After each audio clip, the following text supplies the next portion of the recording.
কালকে আমাদের মিটিংয়ের পরে অনেকক্ষণ আমরা আলোচনা করি, কারণ আসলে আমরা দায়িত্ব নেওয়ার পর থেকেই আমাদের তিনটা মোটা দাগের দায়িত্ব এবং তিনটাই কঠিন কঠিন দায়িত্ব। একটা দায়িত্ব হচ্ছে সংস্কার, একটা দায়িত্ব হচ্ছে বিচার, একটা দায়িত্ব হচ্ছে ইলেকশন। শুধুমাত্র ইলেকশন করবার জন্য তো আমরা দায়িত্বটা নিইনি, কিন্তু আরও দুটো দায়িত্ব আছে, আমরা সেগুলো আসলে পালন করতে পারছি কি।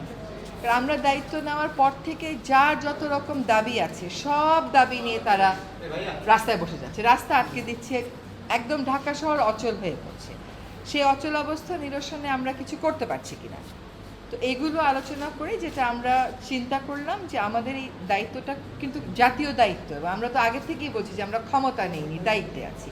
এই দায়িত্বটা পালন করা তখনই আমাদের পক্ষে সম্ভব হবে যখন আমরা সকলের সহযোগিতা পাবো।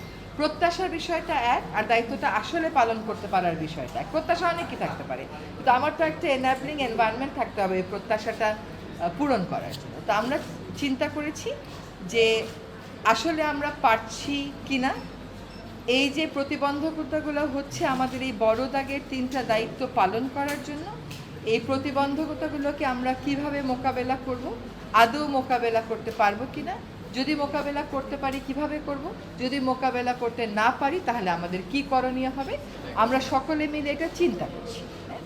আর প্রধান উপদেষ্টা যদি কোনো সিদ্ধান্ত নেন কোনো ব্যাপারে, আমি প্রথম থেকেই বলে এসেছি যে উনি একটা সময় দিয়েছেন, ডিসেম্বর থেকে জুনের মধ্যে নির্বাচন হবে, তার একদিনও এদিক সেদিক হওয়ার কোনো সুযোগ আমাদের পক্ষ থেকে নেই। কাজে এইগুলো নিয়ে অন্য ধরনের কোনো কথা বলারও কোনো সুযোগ হওয়া উচিত ছিল না, কারণ বারবারই বলা হচ্ছে যে একটা সময়সীমা দিয়ে দেওয়া হয়েছে।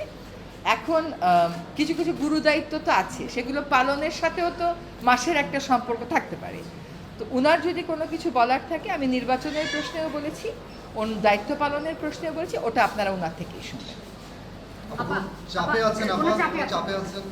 না, চাপ মানে কি, ধরেন প্রত্যাশার একটা কোনো চাপ হচ্ছে যে আমরা পারফর্ম করতে পারছি কিনা, আমাদের বিবেচনায় বিবেকে ওইটাই একমাত্র চাপ। এর বাইরে আর কোনো চাপের জন্য, ধরেন আপনি এখন এক জায়গা থেকে আরেক জায়গায় মিটিংয়ে যাবেন, সচিবালয় থেকে যমুনা মিটিংয়ে যাবেন, যেতে পারবেন না, রাস্তা বন্ধ। কেন রাস্তা বন্ধ? সেটা তো আসলে অনেক সমস্যা এরকম আছে যেটা আলাপ আলোচনা করলেই হয়তো করা যায়। তো চাপ হচ্ছে আমাদের নিজেদের পারফরমেন্সের চাপ, যে আমরা পারফর্ম করতে পারছি কি পারছি না। ম্যাস পিপলকে একই ইনফরমেশন, যে আমরা যদি আমাদের দায়িত্ব পালন করতে পারি তাহলেই আমাদের দায়িত্বে থাকাটা প্রাসঙ্গিক। যদি দায়িত্ব পালন করতে না পারি, আমাদের যার যার নিজস্ব অনেক কাজ আছে, তাহলে দায়িত্ব পালন করাটা আর প্রাসঙ্গিক থাকলো না।